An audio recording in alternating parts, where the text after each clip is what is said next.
सो है WhatsApp guys. सो कैसे हैं आप सभी लोग एंड आई होप आप सभी लोग अच्छे होंगे। एंड गाइस आज का एपिसोड भी काफ़ी ज़्यादा औसम होने वाला है, तो एपिसोड को पूरा देखना। एंड अब देखते हैं आज के एपिसोड में क्या होगा। तो अब हम देखते हैं कि जाइंट ज़ैप्टोस के किंगडम के सभी ज़ैप्टोस अपने ही लीडर के ऊपर हमला कर देते हैं। दिखने में ऐसा ही लग रहा होता है जैसे कि ज़ैप्टोस किंगडम के सभी ज़ैप्टोस अपने लीडर के ऊपर अटैक करने के लिए जा रहे हैं, लेकिन हम देखते हैं कि ये सभी ज़ैप्टोस अपने लीडर के पास आकर इससे मिलते हैं। लेकिन फिर हम देखते हैं कि ऐश अपने जाइंट ज़ैप्टोस को कहता है, ज़ैप्टोस अपने किंगडम वालों को समझाओ कि अब तुम मेरे पोकेमोन हो और ये हमसे बैटल ना करें। यहाँ पर तो इतनी ज्यादा बड़ी जंग छिड़ गई है। ये सुनने के बाद हम देखते हैं कि जाइंट ज़ैप्टोस कहता है, मेरे सभी साथियों मेरी बात को ध्यान से सुनो। ऐश और मेरे बीच में पहले ही ये डिसाइड हो चुका था कि अगर वो मुझसे बैटल जीत जाता है तो मैं उसका पोकेमोन बन जाऊंगा, और अगर नहीं तो वो यहाँ से लौट जाएगा। और क्योंकि अब मैं ऐश से हार चुका हूँ तो इसीलिए ऐश अब मेरे मास्टर है और इस बात को अब तुम्हें भी अपनाना होगा। तो ये सुनकर सभी ज़ैप्टोस काफी ज्यादा उदास हो जाते हैं और अपने लीडर की बात को मानना तो नहीं चाहते हैं, लेकिन माननी पड़ जाती है क्योंकि वो लीडर है। लेकिन हम देख रहे हैं कि जाइंट ज़ैप्टोस अपने ही ज़ैप्टोस किंगडम में से एक पावरफुल ज़ैप्टोस को चुन लेता है और उसे नया लीडर बना देता है। और ये ज़ैप्टोस भी काफी ज्यादा स्ट्रॉन्ग है। और फिर ऐश के कहने पर जाइंट ज़ैप्टोस अपने किंगडम वालों को अलविदा कहता है और इन सभी से कहता है अपना ख्याल रखना और अपने थंडर माउंटेन का भी। जिसके बाद हम देखते हैं कि जाइंट ज़ैप्टोस ऐश केचम के पास आ जाता है। ऐश अपने सभी पोकेमोन को रिटर्न बुला लेता है। फिर ऐश अपने ज़ैप्टोस पर ही बैठ जाता है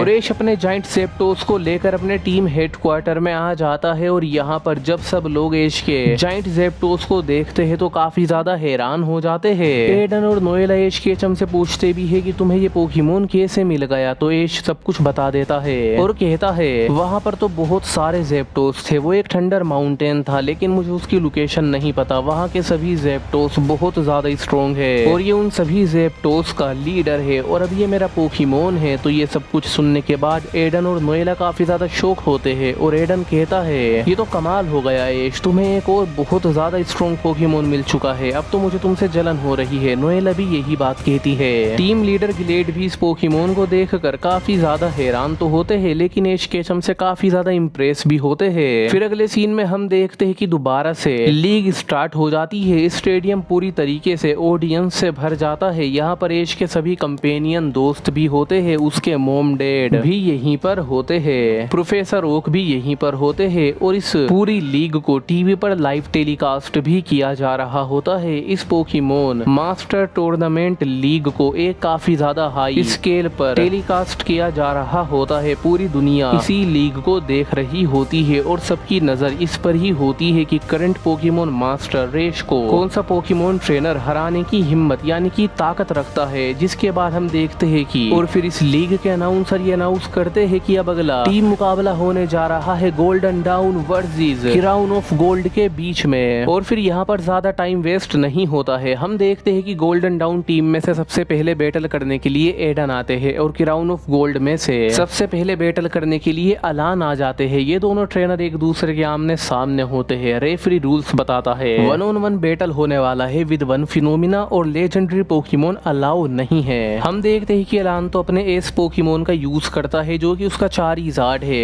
एडन अपने ड्रैगनाइट का यूज करता है और ये भी एडन का एक एस पोकेमोन है और ये काफी ज्यादा स्ट्रॉन्ग पोकेमोन है। बैटल स्टार्ट हो जाती है। स्टार्टिंग में ये दोनों ही पोकेमोन फिलाई करते हुए एक दूसरे के ऊपर ड्रैगन किलो अटैक से वार कर देते हैं। दोनों पोकेमोन एक दूसरे से काफी देर तक ड्रैगन किलो से ही बैटल करते हैं, लेकिन अलान कहता है उसे मेगा पंच लगा दो। तो चारीज़ार्ड यहाँ पर पहले तो अपने ड्रैगन किलो से ड्रैगनाइट के ड्रैगन किलो को ब्लॉक कर देता है और फिर एक जोरदार मेगा पंच लगा देता है ड्रैगनाइट को। तो ड्रैगनाइट बुलेट की स्पीड से नीचे जमीन पर आकर गिरता है, काफी ज्यादा जख्मी हो जाता है। ये देखकर ऐश भी काफी ज्यादा हैरान होता है और ऐश कहता है अलान पहले से काफी ज्यादा स्ट्रॉन्ग हो चुका है। लेकिन इतने में ही हम देखते हैं कि एडन अपने ड्रैगनाइट को हाइपर बीम के लिए कहता है। ड्रैगनाइट अपनी हाइपर बीम तो कर देता है, लेकिन जब चारीज़ार्ड अपनी हाइपर बीम करता है तो यहाँ पर काफी ज्यादा बड़ा ब्लास्ट हो जाता है और चारीज़ार्ड ब्लॉक कर लेता है ड्रैगनाइट के अटैक को। लेकिन फिर हम देखते हैं कि अलान का चारीज़ार्ड अपना ड्रैगन रेज अटैक कर देता है और ड्रैगनाइट इसको अपने ड्रैगन रेज से ही रोकने की कोशिश करता है लेकिन रोक नहीं पाता।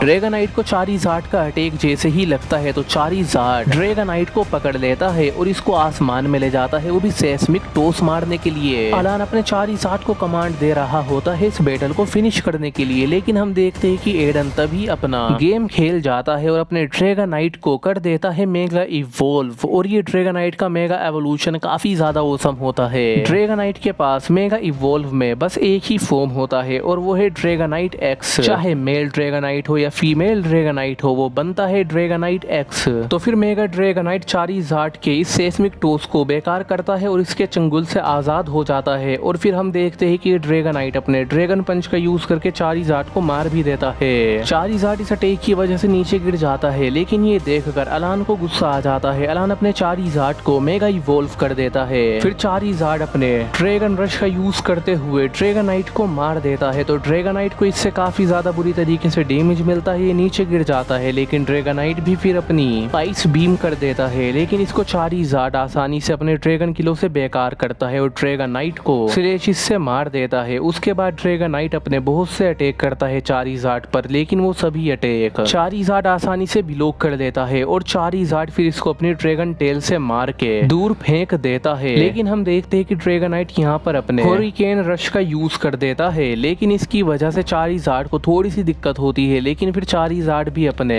स्टॉर्म विंग अटैक का यूज करके इस हरिकेन को बेकार कर देता है। लेकिन फिर ड्रैगनाइट यहाँ पर अपने एडन के कहने पर अपने ड्रैगन रश का यूज कर देता है, लेकिन अलान कहता है उसे अपने हाथों से रोको। तो हम देखते हैं कि मेगा चारीज़ार्ड अपने हाथों में मेगा पावर लाता है, यानी कि जब वो मेगा पंच करता है तो कैसी पावर आ जाती है, वो वाली पावर अपने हाथों में लाता है और ड्रैगनाइट को पकड़ लेता है और इसके अटैक को बेकार कर देता है। इतनी ज्यादा पावर को देखकर अलान के चारीज़ार्ड की एश भी हैरान हो जाता है और सभी ऑडियंस भी काफी ज्यादा एंजॉय कर रही होती है इस बैटल को। लेकिन अलान कहता है अब उसे सेस्मिक टॉस मार दो। तो फिर मेगा चारीज़ार्ड मेगा ड्रैगनाइट को दोबारा से सेस्मिक टॉस मारने की कोशिश करता है। एडन कहता है बचो, लेकिन वो नहीं बच पाता। अलान का चारीज़ार्ड अपना सेस्मिक टॉस मार के एडन के ड्रैगनाइट को हरा देता है। सभी ऑडियंस इतने ज्यादा औसम बैटल को देखकर चीखने लगती है और अलान को चीयर करने लगती है। अलान अपनी इस जीत से खुश होता है। अलान के साथ क्राउन ऑफ गोल्ड के लीडर जिनका नाम ग्रिम्सन होता है, ये भी काफी ज्यादा खुश होते हैं। बट हम देखते हैं कि एश की टीम में थोड़ी सी उदासी आ जाती है क्योंकि एडन हार चुका होता है। लेकिन एश को इस बात का भी काफी ज्यादा इंतजार होता है कि वो कब अलान से बैटल करेगा, क्योंकि अब वो काफी ज्यादा स्ट्रॉन्ग ट्रेनर बन चुका है।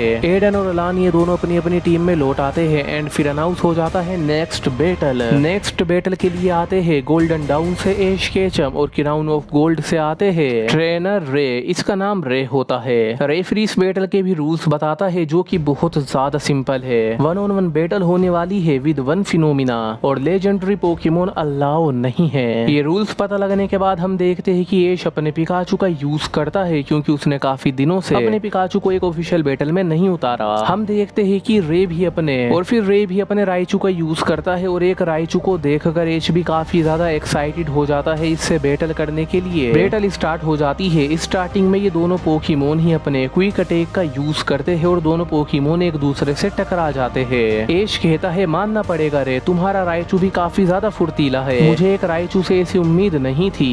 रे कहता है और तुमने ऐसा क्यों सोचा, मेरा राइचू तुम्हारे पिकाचू से 1000 टाइम बेटर है। अब ये सुनकर एश को थोड़ा सा गुस्सा आ जाता है और वो कहता है तुम इतनी बड़ी बात ऐसे ही कैसे कह सकते हो, चलो साबित करके दिखाओ। पिकाचू थंडर बोल्ट का यूज करो। तो एकदम पिकाचू अपना बहुत ज्यादा स्ट्रॉन्ग थंडर बोल्ट करता है, लेकिन हम देखते हैं कि रे कहता है आयरन टेल से बेकार कर दो उसे। और हम देखते हैं कि राइचू अपने आयरन टेल से पिकाचू के थंडर बोल्ट को आसानी से ब्लॉक कर लेता है। फिर राइचू अपना थंडर पंच करने के लिए जाता है। एश कहता है उससे बचो, तो पिकाचू इससे बचने की कोशिश करता है क्विक अटैक से। राइचू लगातार अपने थंडर पंच से पिकाचू को मारने की कोशिश कर रहा होता है, लेकिन वो नहीं मार पाता और वो फिर कामयाब नहीं होता। अब हम देखते हैं कि राइचू और पिकाचू के बीच में काफी ज्यादा डिस्टेंस आ जाता है। दोनों पोकेमोन दूर दूर एक दूसरे से खड़े होते हैं। बट फिर हम देखते हैं कि एश और रे ये दोनों ट्रेनर एक साथ कहते हैं वोल्ट टैकल करो। तो फिर हम देखते हैं कि एक साथ ही दोनों पोकेमोन पिकाचू और राइचू अपना वोल्ट टैकल कर देते हैं। दोनों पोकेमोन काफी स्पीड से एक दूसरे की ओर आ रहे होते हैं। अगले पल में ही हम देखते हैं कि ये दोनों पोकेमोन किसी थंडर स्ट्राइक से भी ज्यादा स्पीड से एक दूसरे से टकरा जाते हैं और टकराते ही एक ब्लास्ट होता है। इस ब्लास्ट को देखकर सब हैरान हो जाते हैं, यहाँ तक कि दोनों ट्रेनर भी हैरान हो जाते हैं। सो बस गाइस इस एपिसोड में तो इतना ही एंड आई होप आपको ये पसंद आया होगा। So don't forget to like share and subscribe.